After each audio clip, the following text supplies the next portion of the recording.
Hi friends, chicken curry ఒకసారి ఇలా try చేసి చూడండి. సింపుల్ ప్రాసెస్ అండి.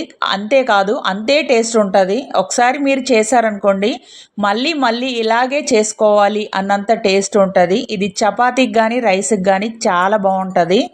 ఫస్ట్ స్టవ్ పైన కడాయి పెట్టుకొని దాంట్లో తగినంత ఆయిల్ పోసుకొని దాంట్లో మనం కట్ చేసుకున్న ఆనియన్స్, పచ్చిమిర్చి, కరివేపాకు ఆయిల్ బాగా మరిగిన తర్వాత అందులో వేసి దీన్ని బాగా ఫ్రై చేసుకోవాలి. అంటే చాలామంది చికెన్ కర్రీ వండుతారండి. ఒక్కొక్కరు ఒక్కొక్క స్టైల్లో వండుతారు. కానీ ఈ స్టైల్లో ఒక్కసారి మీరు చేసి చూడండి. టేస్ట్ అయితే సూపర్గా ఉంటుంది. ఆనియన్స్ బాగా ఫ్రై అవ్వాలండి.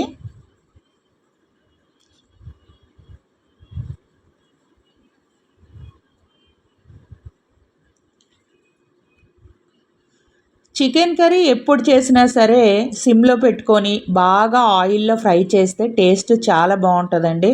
చాలామంది తొందరగా వంట చేస్తారు, అదే కర్రీని. అలా కాకుండా ఇలా సిమ్లో పెట్టుకొని ఆయిల్లో బాగా ఫ్రై చేస్తే చికెన్ టేస్ట్ చాలా బాగుంటుంది.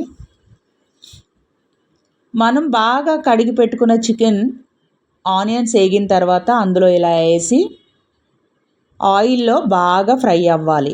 చికెన్కి వాటర్ చాలా ఎక్కువ ఉంటుందండి. వాటర్ బయటికి రావాలంటే మూత పెట్టాలి. మూత పెడితే అందులో ఉన్న వాటర్ అంతా బయటకు వస్తుంది. చూసారు కదా. ఇప్పుడు ఈ ఆయిల్ అంతా మనకి ఆయిల్లోనే ఫ్రై అయిపోవాలి. వాటరు మనకి చికెన్ ఈ వాటర్ తోటే సగం ఉడికిపోతుందండి. ఇప్పుడు ఇందులో తగినంత ఉప్పు వేసుకోవాలి, అంటే సాల్టు. అలానే 3 టేబుల్ స్పూన్ కారం. నాన్ వెజ్ కాబట్టి కొంచెం కారం ఎక్కువ వేసుకోవాలండి.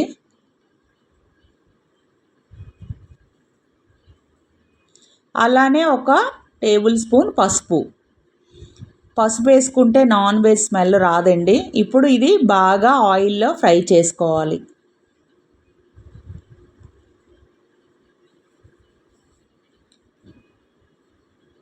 చికెన్ అన్నది ఆయిల్లో బాగా ఫ్రై అయితే టేస్ట్ చాలా బాగుంటుందండి.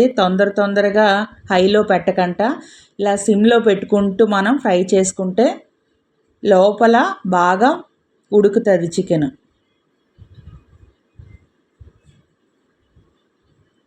చూసారు కదా, మొత్తం వాటర్ అంతా ఇంకిపోయింది, ఫ్రై అయ్యింది బాగా.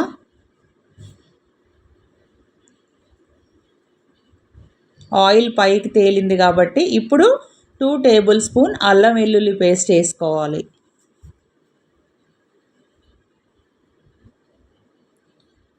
ఇప్పుడు ఈ అల్లం వెల్లుల్లి పేస్ట్ కూడా బాగా ఫ్రై అవ్వాలండి ఆయిల్లో. పచ్చివాసన పోయినంత వరకు కూడా అల్లం వెల్లుల్లి పేస్ట్ని బాగా ఫ్రై చేసుకోవాలి. అల్లం వెల్లుల్లి పేస్టు బాగా ఫ్రై అయ్యి ముక్కకి బాగా పడుతుందండి. ఇలా ఫ్రై చేసుకుంటే సిమ్లో పెట్టుకొని మూత పెట్టుకుంటే ఇంకా మసాలా బాగా ముక్కకు పడుతుంది. చూసారు కదా, అల్లం వెల్లుల్లి పేస్ట్ కూడా బాగా ఫ్రై అయ్యింది.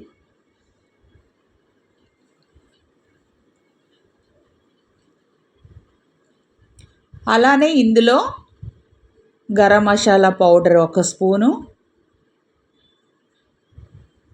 అలాగే 1 స్పూను ధనియాల జీలకర్ర పొడి 1 స్పూనే వేసుకోవాలండి. ఇప్పుడు దీన్ని బాగా ఫ్రై చేయాలి.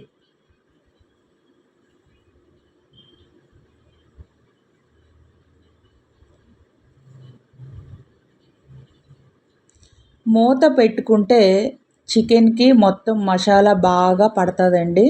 అలానే దీంట్లో 1 కప్పు పెరుగు వేసుకోవాలి.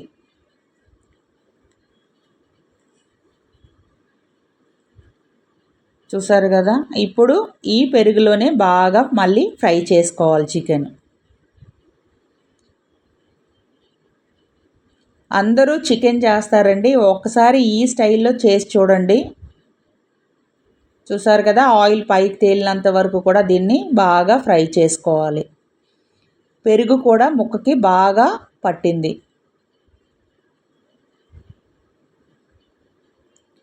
మనకి గ్రేవీలాగా రైస్కి కావాలి కాబట్టి చాలామంది ఇలా దించేసుకున్నా సరిపోతుందండి. కానీ మనకి గ్రేవీ కావాలి కాబట్టి రైస్కి ఇందులో మనం కొంచెం వాటర్ పోసుకోవాలండి.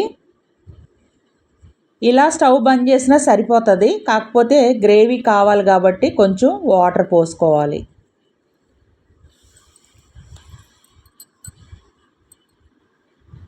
చికెన్ బాగా ఫ్రై అయ్యిందండి. అలానే గ్రేవీకి కొంచెం దగ్గర పడినంత వరకు కూడా కొంచెం స్టవ్ పైన ఉంచుకుంటే కర్రీ సరిపోతుంది.